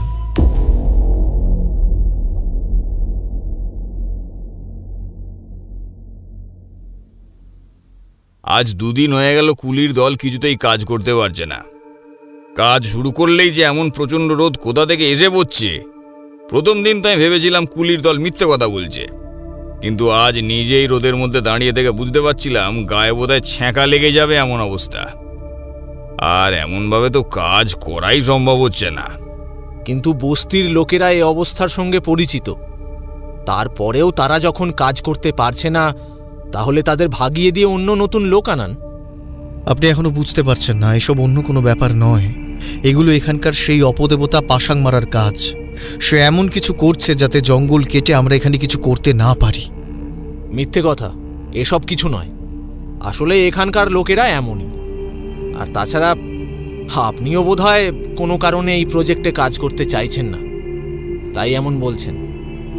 তেমন সমস্যা হলে উপর মহলে চিঠি লিখে আপনি চলে যান, আমরা এই কাজ শেষ করব। আমি এর উত্তরে কিছু বললাম না। বিপিনবাবুর ঔদ্ধত্য দেখে মনে মনে রাগ হলেও কিচ্ছু বললাম না।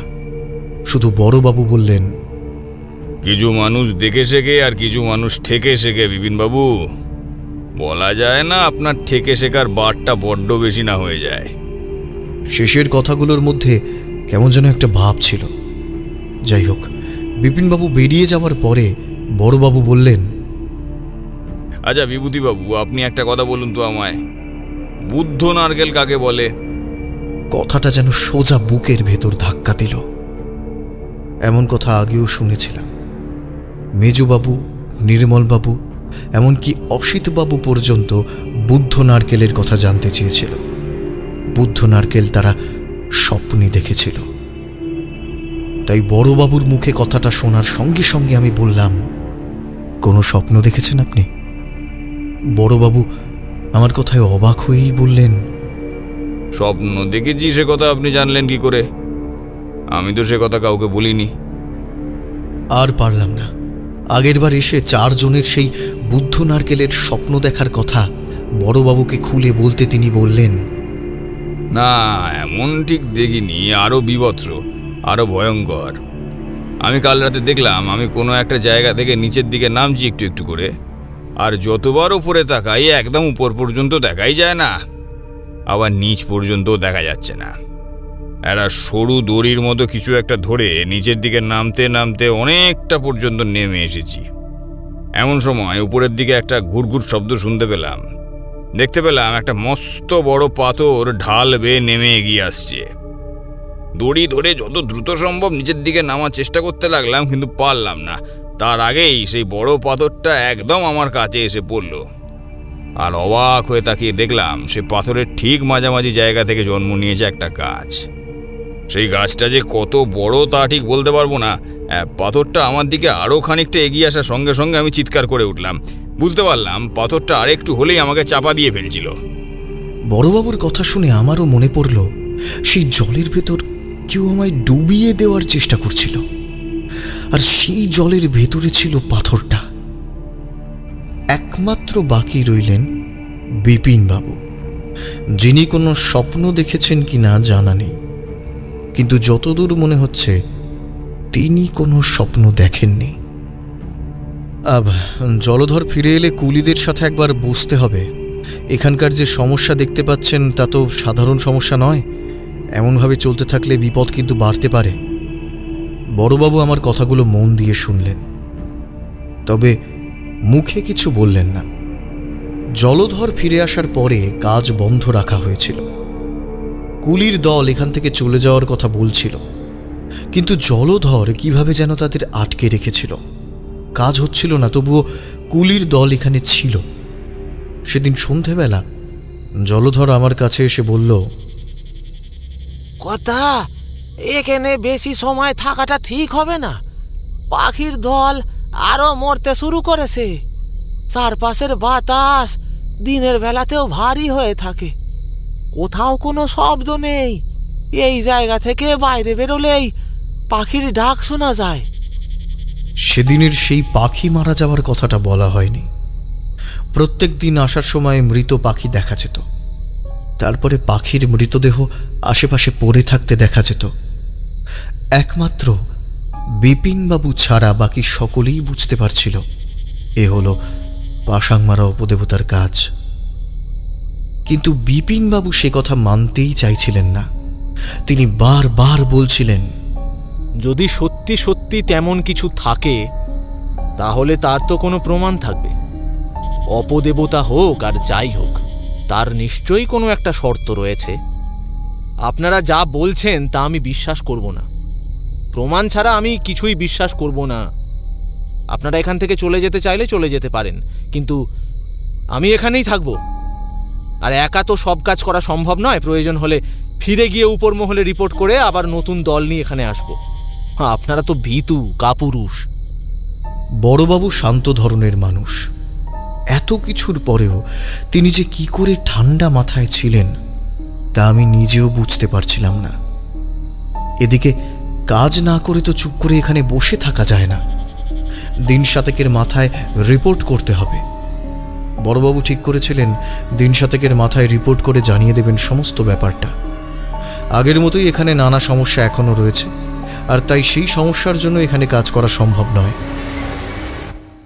রাতের দিকে বড়বাবু আর আমি বেরিয়েছিলাম। ফাঁকা জায়গাটা পেরিয়ে জঙ্গলের দিকটায় যাইনি, গেছিলাম তার উল্টো দিকে। বুঝতে পারছিলাম বড়বাবু ক্রমে ক্রমে হাঁপিয়ে উঠছেন। এই সমস্ত কিছুর দায়িত্ব তাঁর কাঁধে এসে পড়বে। এতদিন ধরে কুলিদের আটকে রাখলে টাকাও তো দিতে হবে। পথে চলতে চলতে তিনি বললেন, কাল রাতের বেলা আপনার তাঁবুর ভেতর থেকে অদ্ভুত একটা সুর শুনতে পাচ্ছিলাম। আপনি কি গুনগুন করছিলেন নাকি? কোন সুর বলুন তো? আমি গুনগুন করছিলাম? কই না তো, আমার তো মনে পড়ছে না। আমি তো মনে করলাম আপনি গুনগুন করছিলেন। তাছাড়া কাল রাতের বেলা যেন দেখলাম আপনার তাঁবু থেকে হনুমান সিং না জলধর কে যেন একটা বেরিয়ে এলো। রাতের বেলা ওদের সঙ্গে কি কোনো কথা বলছিলেন? আমি অবাক হয়ে গেলাম। রাতের বেলা আমার তাঁবুতে হনুমান সিং জলধর ঢোকা তো দূরের কথা, কাল শোয়ার সঙ্গে সঙ্গে ঘুমিয়ে পড়েছিলাম আমি। ঘুম ভেঙেছিল একদম ভোরবেলার দিকে। সে কথা বড়বাবুকে বলতে তাঁর চোখে মুখে একটা চিন্তার ভাঁজ ফুটে উঠল। নিজের মতোই বলতে লাগলেন, এতটা ভুল দেখলাম? যেন মনে হলো একটা কেউ আপনার দরজা থেকে বাইরে বেরিয়ে এলো। তার হাতে একটা লাঠি ছিল মনে হয়। তাছাড়া অন্য কোনো তাঁবুর দিকে যায়নি, সোজা তাঁবুর পিছনের জঙ্গলের দিকে হেঁটে চলে গেল। আমি ভাবলাম আপনি। তারপরে ওই তাঁবুর দিক থেকে সে সুরটা শুনতে পেয়ে মনে হলো আপনি তো নন, অন্য কেউ বোধহয় বেরিয়ে গেল। ততক্ষণে আমার পা দুটো যেন স্তব্ধ হয়ে গেছে। গোটা শরীর থরথর করে কাঁপতে শুরু করেছে। যাকে বড়বাবু আমার তাঁবুর বাইরে থেকে বেরোতে দেখেছেন তার হাতে একটা লাঠি ছিল, অর্থাৎ সে ছিল অমর জীবন। অমর জীবন এখানে, কিন্তু সে ছাড়া তো আর অন্য কেউ হতে পারে না। অমর জীবন ছাড়া অন্য কেউ রাতের বেলা লাঠি হাতে নিয়ে ঘোরাঘুরি করবে না। বড়বাবুকে সমস্ত কথা বললেও অমর জীবনের কথাটা বলা হয়নি, কিন্তু সে কথা বলতে ইচ্ছাও হলো না। বড়বাবু আবারও বললেন, রাতের বেলা মনে হয় তাঁবুর বাইরেটা যেন কেউ হাঁটা চলা করে, তাঁবুর চারপাশে ঘুরে বেড়ায়, কিন্তু কে সে লোক আমি বুঝে উঠতে পারি না। বড় ঝামেলায় পড়েছি বুঝলেন বিভূতিবাবু, কি যে করব কিছুই বুঝতে পারছি না। একটাই মাত্র রাস্তা আছে, এখানকার সমস্ত ব্যাপার নিয়ে রিপোর্ট করে এই জায়গা ছেড়ে চলে যাওয়া। পাশাংমারা অঞ্চলের কেউ এখানে এলেও এখনো কিন্তু কারোর কোনো ক্ষতি করেনি, কিন্তু পরে যদি... হঠাৎ বড়বাবুর দিক থেকে একটা চিৎকার শুনতে পেলাম। সঙ্গে সঙ্গে আমি আর বড়বাবু একবার মুখ চাওয়াচাওয়ি করে ছুটে গেলাম সামনের দিকে। ততক্ষণে তাঁবুর মধ্যে আলো জ্বলে উঠেছে। উঠে গিয়ে দেখি একটা জায়গায় একটা সাঁওতাল লোক উল্টে পড়ে আছে। অন্য একজন তার সামনে বসে ভয়ে ঠকঠক করে কাঁপছে। কোনো রকমে তাকে সামলানো হলো, আর একজনের চোখে মুখে জল দিয়ে তাকে তোলা হলো, কিন্তু সে তখনও ভীষণ ভয়ে গুটিয়ে আছে, মুখে একটা কথা বলতে পারছে না। আর একজন যে ছিল সে মুখ খুলল, বাবু, তাঁবুর ভিতরে শুয়েছিলাম, খাওয়া হলে তো আর সঙ্গে সঙ্গে ঘুমোতে পারি না। ওই জঙ্গলের দিকে বেরোতে যাবো বলে আমি আর ওই যোগেন তাঁবু থেকে বেরিয়েছি, পিছনের দিকে হেঁটে যাচ্ছি। এমন সময় দেখি তাঁবুর গায়ে গালে গিয়ে কে যেন দাঁড়িয়ে আছে। প্রথমে সেইটাই মনে হলো, আলোটা সঙ্গে করে আনিনি, চাঁদের আলোয় ভালোভাবে দেখা যায় না বাবু।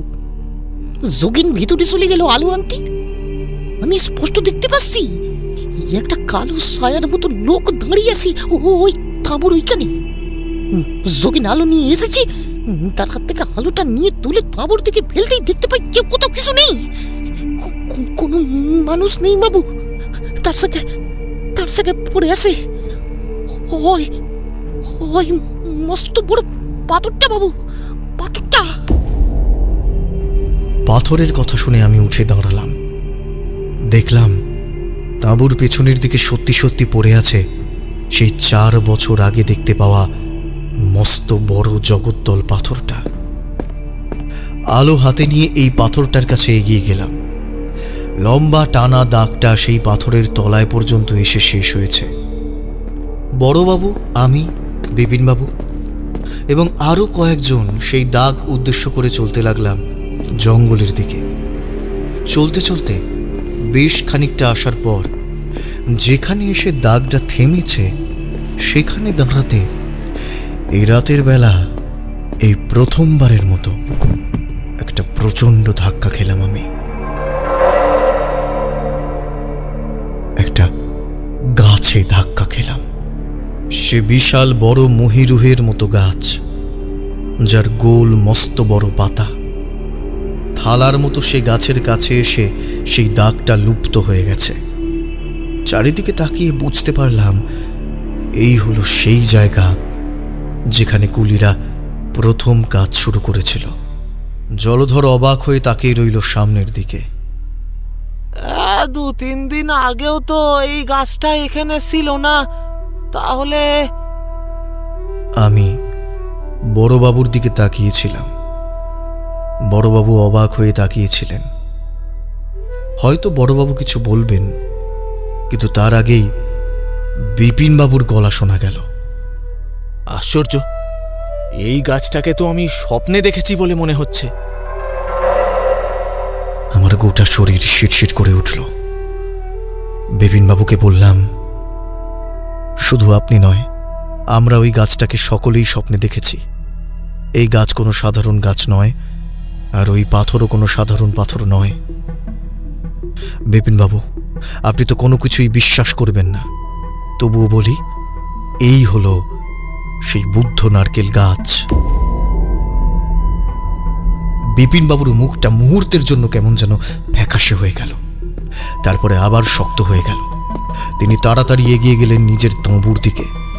অনেকেই ফিরে গেলেন, আমি আর বড়বাবু সেখানে দাঁড়িয়ে আছি। এমন সময় গাছের পেছনের দিকে একটা খসখস শব্দ শুনতে পেয়ে আমি চমকে উঠলাম। গাছের পেছনে চারপাশটা অন্ধকার, আমাদের সঙ্গে একটাই আলো আছে। সেই আলোটা হাতে নিয়ে আমরা দুজন মিলে গাছটার পেছন দিকে গিয়ে দাঁড়াতেই, আলোটার সামনে পড়তেই আমার মুখ থেকে আর কোনো কথা সরল না। গাছের পেছনে গুঁড়িতে হেলান দিয়ে শুয়ে আছে অমর জীবন, যে তার নাম সেবার বলেছিল মৃত্যুঞ্জয়। গভীর ঘুমে ঘুমিয়ে রয়েছে সে। তার হাতের লাঠিটা বুকের কাছে ধরা।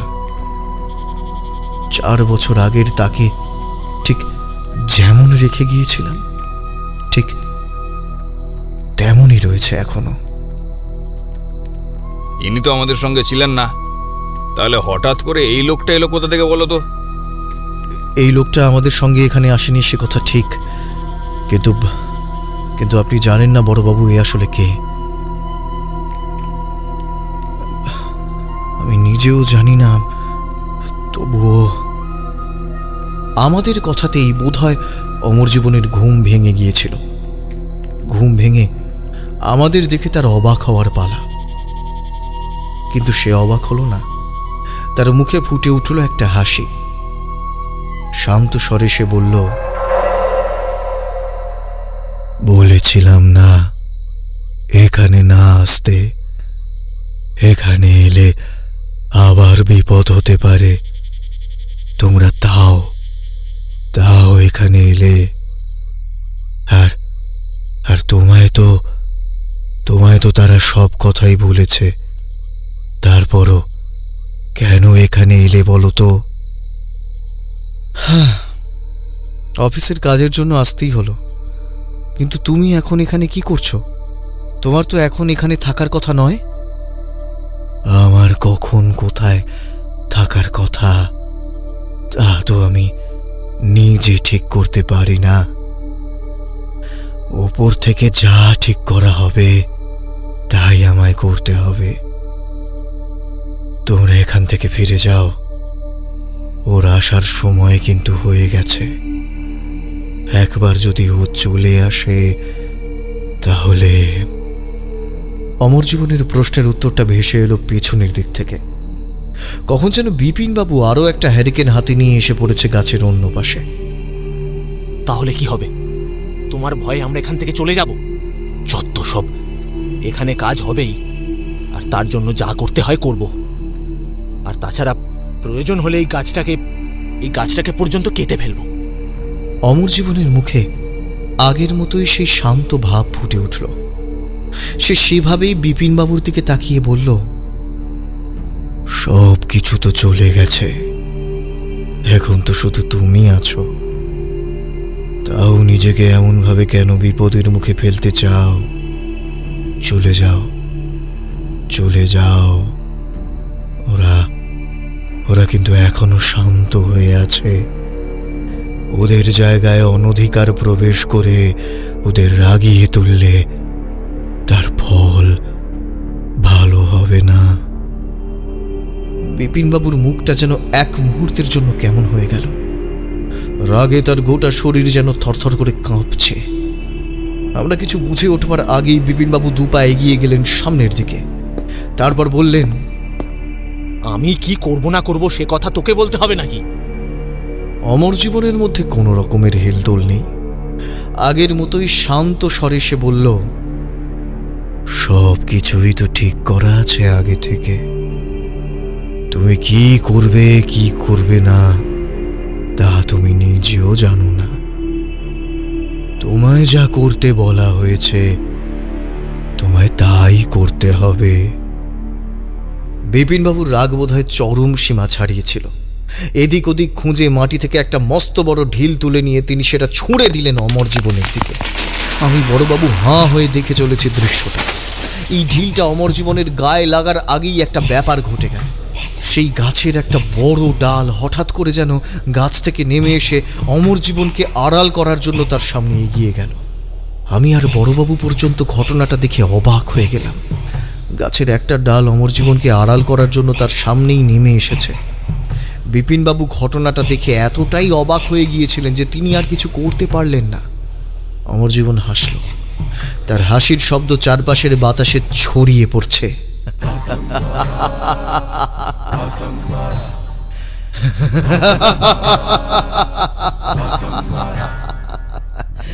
আমি মুহূর্তের জন্য অবাক হয়ে গেলাম। এই সেই অমর জীবন, কিন্তু কে এই অমর জীবন যাকে বুদ্ধ নারকেল গাছের পাতা পর্যন্ত বাঁচাতে সাহায্য করে চলেছে? বড়বাবু বিপিনবাবুর দিকে তাকিয়ে বললেন, বিপিনবাবু, আপনি এসব কি করছেন আমি বুঝতেই পারছি না। ওই লোকটা অতি সাধারণ কেউ নয়। বিপিনবাবু তখন হঠাৎ করে কোমর থেকে ছুরি বার করেছেন। নানান কাজে তাকে ওই ছুরি ব্যবহার করতে দেখেছি। গাছের ছোট ছোট ডাল কাটার জন্য, কাগজ কাটার জন্য। সেই ছুরি বার করে তিনি সামনের দিকে দৌড়ে গেলেন, চিৎকার করতে লাগলেন, তুই কি ভেবেছিস এই গাছ তোকে বাঁচাবে? কথাটা বলে বিপিনবাবু হাতে ছুরি নিয়ে ছুটে গেলেন সামনের দিকে। এইবার সেই গাছের বড় একটা ডাল ছিটকে এসে বিপিনবাবুকে এক ধাক্কায় ছুঁড়ে ফেলল দূরের দিকে। আমি স্পষ্ট দেখেছি তার মুখের কাছে ডালের ধাক্কা লেগেছে, আর সঙ্গে সঙ্গে রক্ত ছিটকে এসেছে বাইরের দিকে। আমি আর বড়বাবু অবাক হয়ে রইলাম। অমর জীবন আমাদের দিকে তাকালো। গাছের ডালটা আবার উঠে গেল গাছে। এখনো বলছে, চলে যাও এখান থেকে। এখনো পর্যন্ত ওরা কিন্তু তোমাদের কোনো ক্ষতি করেনি। এখনো আমি ওদের আটকাতে পেরেছি, কিন্তু এরপরে আমি কিন্তু ওদের আটকাতে পারবো না। চলে যাও, চলে যাও এখান থেকে। তোমার সত্যিকারের নামটা কি বলো তো? অমর জীবন আমার দিকে তাকিয়ে হাসল, কোনো উত্তর দিল না।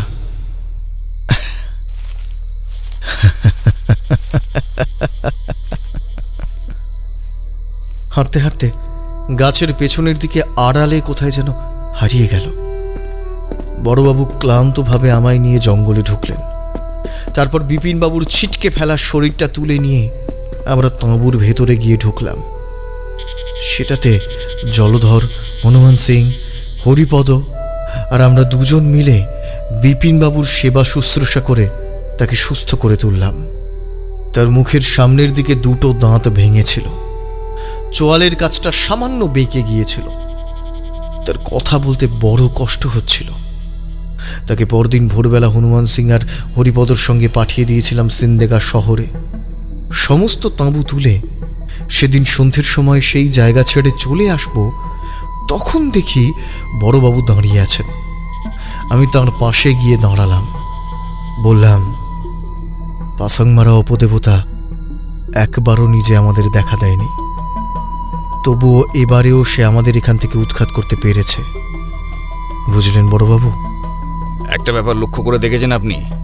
সেই যে বড় পাথরটা আমাদের তাঁবুর পেছনের দিকে ছিল, সেই পাথরটা কিন্তু এখন আর নেই। কথাটা মনে পড়তে অবাক হয়ে গেলাম। তাই তো, তখন সকলে চলে গেছে, আমি আর বড়বাবু সেখানে আছি। হনুমান সিং জিপ নিয়ে ফিরে এলে আমরা ফেরার পথে রওনা দিলাম। আমি আর বড়বাবু হাঁটতে হাঁটতে সেই তাঁবুটার জায়গায় এসে পড়লাম। মাটির উপরে বড় পাথর টেনে নিয়ে যাওয়ার দাগ। সেই দাগ ধরে এগোতে এগোতে সেই জঙ্গলের ভেতরে ঢুকলাম, যেখানে অমর জীবনের সঙ্গে সেই গাছের তলায় দেখা হয়েছিল। দেখি সেখানে গাছটা এখনো আছে, আর সেই গাছের সামনের দিকে যেখানে অমর জীবন হেলান দিয়ে শুয়েছিল, তার নিচের দিকে পড়ে রয়েছে পাথরটা। যেন কোনো এক ফাঁকে কেউ একজন পাথরটা টানতে টানতে এখানে নিয়ে এসে রেখেছে। অথচ 15-20 জন কুলি মজুরের পক্ষে ওই পাথরটা এভাবে এত অল্প সময়ে এখানে নিয়ে আসা সম্ভব হবে না, প্রায় অসম্ভব ব্যাপার। এর আগেও অনেক জঙ্গলে কাজ করতে গিয়ে অনেক রকম অভিজ্ঞতা আমার হয়েছে, বুঝলেন? বিপদে পড়বো জানতাম, কিন্তু এইবার যে অভিজ্ঞতা হলো তা অনেক। এখন মনে হয় সেই গাছের তলায় দাঁড়িয়ে থাকা সেই লোকটাকেই আমি আপনার তাঁবুতে পরপর দুরাত্রে ঢুকতে দেখেছিলাম। ভেবেছিলাম অন্য কেউ, অমর জীবন যে এখানে আসবে তা আমি আগে থেকেই জানতাম, কিন্তু বিপিনবাবুর সঙ্গে যে এরকম কিছু একটা হবে সেটা আমি বুঝতে পারিনি। বড়বাবু আর আমি স্থির হয়ে রইলাম কিছুক্ষণ। বড়বাবু আর আমি স্থির হয়ে সেই গাছের তলায় কিছুক্ষণ দাঁড়িয়েছিলাম। তারপর জিপের শব্দ শুনতে পেলাম। জঙ্গল থেকে বেরিয়ে এলাম। জঙ্গল থেকে বাইরের পথে এসে কি মনে হতে পেছন দিকে তাকিয়ে দেখি কে একজন হাঁটতে হাঁটতে চলে যাচ্ছে জঙ্গলের ভেতরের দিকে। তার পরনে সেই অতি সাধারণ পোশাক। সন্ধ্যের সময় চাঁদের অল্প আলোয় ভালো করে দেখা যায় না, তবু তার হাতে সেই লাঠিটা দেখা যাচ্ছে। সেই লাঠিটা মাটির ওপর ঠুকতে ঠুকতে এগিয়ে যাচ্ছে বলেই মনে হচ্ছে। আর তার সঙ্গে শুনতে পেলাম সেই সুরটা, যেটা কিশোরীর মুখে শুনতে পেয়েছিলাম। সেই সুর আবার আজ শুনতে পেলাম অমর জীবনের মুখে। ঠিক তখনই যেখানে একটু আগে সেই গাছটা আর পাথরটা আমি দেখেছিলাম সেদিকে তাকালাম। দেখি গোটা জায়গাটা ফাঁকা, দুটোর একটারও চিহ্ন মাত্র নেই। শুধু জঙ্গলের দিক থেকে একটা গরম হালকা বাতাস ছিটকে এসে লাগলো আমার গায়ে। বড়বাবু ডাকলেন, বিভূতিবাবু, এই রামরেখা জায়গাটা ছেড়ে দিতে হবে। সিন্দেক পৌঁছে আজকের দিনটা বিশ্রাম করে তারপরে কাল দেখা যাবে।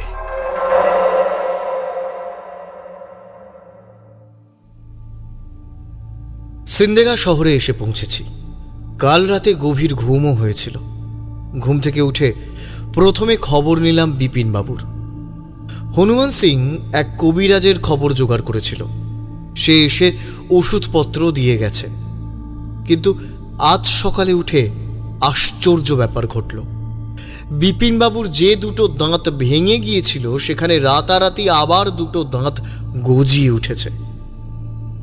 একদম ঝকঝকে নতুন দাঁত। চোয়ালের কাছটা সামান্য বেঁকে গিয়েছিল, প্রচণ্ড ব্যথায় কথা পর্যন্ত বলতে পারছিলেন না, অথচ এখন সবই স্বাভাবিক, যেন আগের রাতে কিছুই হয়নি। বিপিনবাবু মুখে একটা হাসি এনে বললেন, আপনি ঠিকই বলেছেন, কেউ দেখে শেখে আর কেউ ঠেকে শেখে। এত কিছু দেখার পরেও আমি শিখিনি, তাই কাল রাতে আমাকে ঠেকেই শিখতে হলো। কিন্তু ওই গাছ, ওই মস্ত বড় পাথরের ওই লোকটা কে বলুন তো? ওই লোকটি কে তা বলার মতো ক্ষমতা আমার নেই বিপিনবাবু, কিন্তু ওই বুদ্ধ নারকেল গাছ আর ওই জগদ্দল পাথর যে পাশাংমারা অপদেবতার কোনো একটা অংশ, সেটা ভালোই বুঝতে পারছি। কিন্তু পাশাংমারা অপদেবতা ওই পথেই যদি থাকে, তাহলে অমর জীবন কিসের রক্ষা করছিল? তাহলে অমর জীবন কি জঙ্গল রক্ষা করতে চাইছিল? তাই এভাবে। আগেই আপনাদের বলেছি, এখানকার অনেক ব্যাপারে আমি খোঁজ খবর নিয়েছি। পাষাণমারা অপদেবতা আসলে ভালো খারাপ কোনোটাই নয়। স্থানীয় আদিবাসী লোকেরা তাদের কাছে পুজো করে কোনো কিছু চাইলে সেটা দেয়, আর তার বিনিময়ে সে কিছু নেয়। তাই অকারণে সেই অপদেবতা কারোর উপরে ক্রোধিত হয় না। এই অপদেবতা বলি গ্রহণ করে না, মন থেকে কোনো কিছু তারপরে অর্পণ করলেই হয়। কিন্তু সবচেয়ে আশ্চর্য ব্যাপার, এই অপদেবতাকে আজ পর্যন্ত আদিবাসী লোকেরা পর্যন্ত কখনো নিজের চোখে দেখেনি। আপনি ঠিকই বলেছেন, ওই বড় পাথর আর ওই গাছটাই পাষাণমারা অপদেবতার উপস্থিতির লক্ষণ। কিন্তু তাদেরকে সবসময় দেখা যায় না। ওই জঙ্গলের মধ্যে কেউ প্রবেশ করলে সেটা পাষাণমারা পছন্দ করে না। একমাত্র আদিবাসীরা পুজো করার জন্য গেলে কিছু বলে না। মাত্র 6 মাস আগে 3 জন আদিবাসী ওই জঙ্গলের মধ্যে ঢুকে কোনো কারণে রাত কাটাতে গিয়ে পাগল হয়ে যায়। তারা ঢুকেছিল শনিবার রাতে আর বেরিয়েছিল বুধবার বিকেলবেলা। কিন্তু তাদের মনে হয়েছিল তারা মাত্র একটা রাত সেই জঙ্গলে কাটিয়েছিল, আর অজ্ঞাতেই একটা অদ্ভুত ঘটনা ঘটে গিয়েছিল তাদের সাথে। কিন্তু রিপোর্টে কি লিখবেন স্যার? রিপোর্টে তো আর পাসাংমারা অপদেবতা, সেই গাছ, সেই পাথরের কথা লেখা যাবে না। রিপোর্ট বড়বাবু নিজের মতো করে লিখুক। জলের সমস্যা, লোকজনের সমস্যা, মাটির সমস্যা না হয় আমি কিছু একটা লিখে দেব। ঠিক আগের রিপোর্ট যেভাবে তৈরি হয়েছিল তেমনভাবেই তৈরি হবে রিপোর্টটা। লাভ কিছু হবে না। আবার 4-5 বছর পর হয়তো আবার কাউকে পাঠানো হবে জায়গাটার সার্ভে করার জন্য। তখন আবার তারা পড়বে পাসাংমারার কবলে। কিন্তু একটা ব্যাপারেই বড্ড ভয় হয়, তৃতীয়বার এখানে এসে পাসাং মারার শান্তিতে কেউ ব্যাঘাত ঘটালে তাতে কি পাসাং মারা ছেড়ে দেবে? আমার কথার উত্তর কেউ দিল না। বোধহয় আমার কথার উত্তর ছিল না। 2 দিন সিন্দেগা শহরেই আমাদের কাটাতে হলো।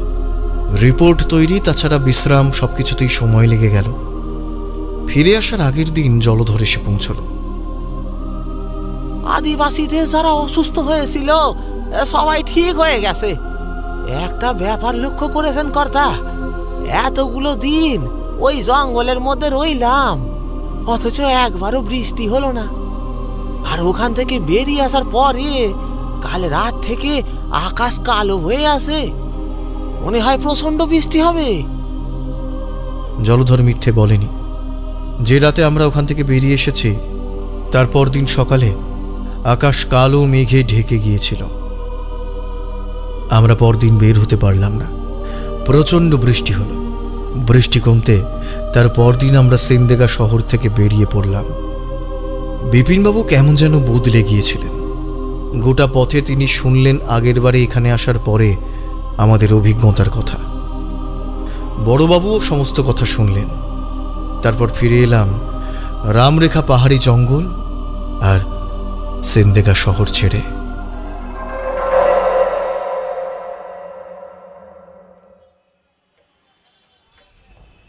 সেদিন তারানাথের কাছে গিয়েছি, সাথে কিশোরীও ছিল। কথায় কথায় তাদের গোটা ঘটনার কথা বলতেই তারানাথ বলল, অপদেবতা যাদের বলা হয় তারা কিন্তু শক্তির একটা অংশ। শক্তি মানেই তার সবকিছুর সঙ্গে প্রকৃতির একটা সম্পর্ক আছে। আর তাই পাখি মারা যাওয়া, এমনকি বর্ষাকালে টানা বৃষ্টি না হওয়া, প্রচণ্ড রোদ, সব কিছুই হয়েছিল। ওই এলাকা আসলে পাষাণ মারার। ওখানে সে নিজেই সবকিছু নিয়ন্ত্রণ করতে পারে। তোমরা ওখান থেকে চলে আসার পরে আবার সেই অঞ্চলের সবকিছুই স্বাভাবিক হয়ে যাবে। অমর জীবন হয়তো সেই ভারসাম্য রক্ষা করার জন্য সেখানে এসেছিল। অমর জীবন তাহলে কি? ঠাকুরমশাই, সে কথা কি আপনি আসলেই জানতে পেরেছিলেন? অমর জীবন হলো আসলে সময়। সময়ের কোনো ব্যাখ্যা হয় না। সময় নিজের মতোই সমস্ত কিছু সঠিক করে চলে। হয়তো সেই রাতে অমর জীবন ওখানে না থাকলে বিপিনবাবুকে তোমরা বাঁচাতে পারতে না। তোমরা ভেবেছ অমর জীবন পাষাণ মারাকে রক্ষা করেছে। হয়তো অমর জীবন সেখান থেকে তোমাদেরই রক্ষা করছিল। না হলে তাঁবুর আশেপাশে সে ঘুরঘুর করবে কেন? আর বারবার কেন তোমাদের তাঁবুর মধ্যে প্রবেশ করবে? কিন্তু সে তো শুধু আমার তাঁবুর মধ্যে প্রবেশ করেছিল। কিন্তু সে কি করেছিল? সে স্বপ্ন দেখেছিল, তোমার স্বপ্ন দেখেছিল। তুমি যে স্বপ্ন দেখছিলে সেই স্বপ্ন দেখেই হয়তো তোমাদের জন্যে সে পৌঁছে গিয়েছিল জঙ্গলের মাঝে ওই মহিরুহ গাছের তলায়। অনেক কিছুই হতে পারে। আসলেই রামরেখা জায়গাটাই যে বড় অদ্ভুত তা তো তোমায় আগেই বলেছি। পাষাণ মারা অপদেবতা নেহাত কোনো সাধারণ অপদেবতা নয়, বুঝলে? যতই অফিসের কাজ থাকুক না কেন ওখানে আর যেও না। তৃতীয়বার কিন্তু অমর জীবন কেন, অন্য কেউ তোমাদের রক্ষা করতে পারবে বলে মনে হয় না। তারানাথের মুখে এমন কথা শুনে আমি চমকে উঠলাম। কিশোরীর সঙ্গে একবার মুখ চাওয়াচাওয়ি করলাম। তারপর তারানাথ কথার খেই বদলে হাসতে হাসতে বলল, বিপদ যখন কেটে গেছে তখন আর সেই বিপদ নিয়ে ভেবে লাভ নেই। তোমাদের বরং এখন অন্য একটা গল্প বলি। এমনই একজনের কথা বলি যে আগাম বিপদের পূর্বাভাস করতে পারত, কিন্তু এক বিশেষ কারণে নিজের জীবনের অন্তিম বিপদের পূর্বাভাস সে করতে পারেনি। তাহলে তোমরা মন দিয়ে শোনো সেই কথা। তারানাথ বলতে শুরু করল। আর ঠিক তখনই বাইরে ঝমঝম করে বৃষ্টি নামল। আর ঠিক তখনই যেন আমার মনে হলো সেই বৃষ্টির মাঝে কোথা থেকে যেন ভেসে আসছে একটা গুনগুন শীষের শব্দ, যেমন আমি প্রথমবার শুনেছিলাম রামরেখা পাহাড়ি এলাকায় আদিবাসীদের কাছে। শুনতে শুনতে এক পলকে মুখস্থ করেছিলাম অদৃশ্য একদল সাঁওতালিদের মুখের সেই গান। মুহূর্তের জন্য সেই সুর শুনে মনটা কেমন করে উঠল। মাথাটা একবার ভালো করে ঝাঁকিয়ে নিলাম আর মন দিলাম তারানাথের গল্পের দিকে। তারানাথ তখন বলছেন, অনেক বছর আগের কথা।